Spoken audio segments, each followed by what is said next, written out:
Yes, so welcome again. We've had here a minor glimpse. It's all part of base camp life, that the battery goes there, there's no electricity. This is quite a world. If you're not in base camp, I would invite you to come here just to experience how precarious life is here, and at the same time how beautiful it is. So I was describing our ambition of counting the degrees of freedom, or the number of states contained in the biosphere. Suraj, as I'm speaking, you can also do turns, so it's not very boring to look at the same person. So Stu Kaufman has this idea that the next state in the evolution of biological systems is not predictable, because there are no underlying laws like we have, for example, for the Lagrangian of the standard model of particle physics. The Lagrangian predicts the next state under some regime of approximation. In biology, this doesn't happen. And so I discussed with Stu quite at length, and we decided to use this TAP equation, which is contained in the papers, and Andrew will explain better. We use this TAP equation, which uses combinatorial innovation for describing new states formed in living systems, which are not to be predictable from existing states. We started counting the states at 3.7 billion years ago, when the life formed, life first appeared in the universe, and we used the number of genops, the number of atoms in organic compounds, which is 6. We call this the genops molecule. Has carbon, hydrogen, nitrogen, oxygen, phosphorus, and sulfur. These are 6 degrees of freedom, and we, using the TAP equation, started counting the number of combinations starting from this 6, starting at 3.7 billion years ago, when life first appeared. We then stopped at the time of the first RNA molecule.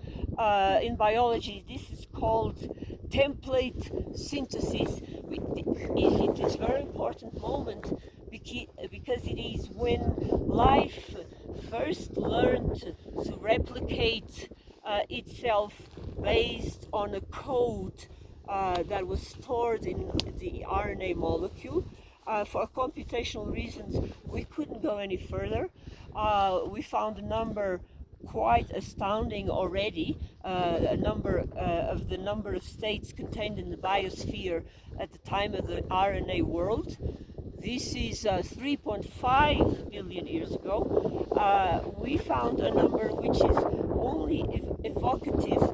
It's 10 to the 10 to the 237, something like this. This number changes a lot, but what is important in these results is that we found that the configuration space of the biosphere already 3.7 billion years ago vastly exceeds the configuration space of the entire universe. This is something that it is very difficult for us as physicists to recognize, because we know very well the cosmic horizon formula given by the Bekenstein-Hawking black hole formula that gives the entropy of the cosmic horizon. We know the corresponding number of states, and this result is shocking, because it tells us that our little corner of the universe where life has formed is vastly more complex. If I can explain in non-technical terms, what this means is that we found a way to compare the biosphere with the entire universe, a currency in which you explain what is the worth of the biosphere, what is the worth of the entire universe in a common currency, which, to the best of our knowledge, as theoretical physicists, we've been studying for 3 years, and we call these the best matching language that we can find. Now, what does this mean for our planet and for ourselves and for our species? This means that this tiny blue dot where we live in has a lot more to it than meets the eye.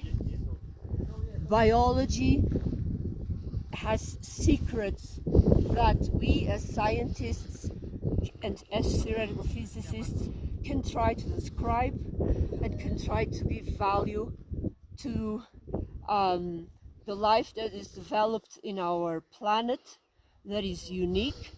And as far as we can say as theoretical physicists, this is the most valuable corner of the universe. And I hope this is a message that can explain to the wide audiences on the planet that if we let life expire in this planet, it will be not only a loss for the corner of our planet, it will be a big loss for the entire universe, because most of the value in this currency that we in theoretical physics call the number of states in the configuration space, the most of the value of the universe lies in our planet. And therefore I hope that this contributes, along with other projects that we are involved with Stu Kaufman and George Colburn and Chris Hawes. Stu can decide to describe the documentary that we are producing. I hope that this serves as an indicator of how valuable our planet, how valuable our biosphere is, how valuable life is, because as we have found a way to count this value in the language of theoretical physics. Have a lovely day, everybody. We are in base camp. My lovely friend Suraj, let me just introduce. Suraj, can you say what you do very briefly? Hi, this is Suraj and I'm a helicopter rescue coordinator. Yes. I'm also an educator with the Ministry of Tourism. I teach mountain and trekking guides about the risk of terrain's rescue. Yes. And I write about mountaineers who remain under the saddle. Yes. And let me just say that also values a lot we are against the sun, the work of the icefall doctors that put up the ladders up that icefall over there, which has killed many a climber. And in our presence here on base camp, we are trying to value and give value and highlight the work of all the Sherpa that support the Western climbers, all the Sherpa that put the ladders up the icefall, our icefall doctors, and that we're now about to go to a training on how do you cross a ladder across a crevasse. Have a lovely day, everybody. Thank you.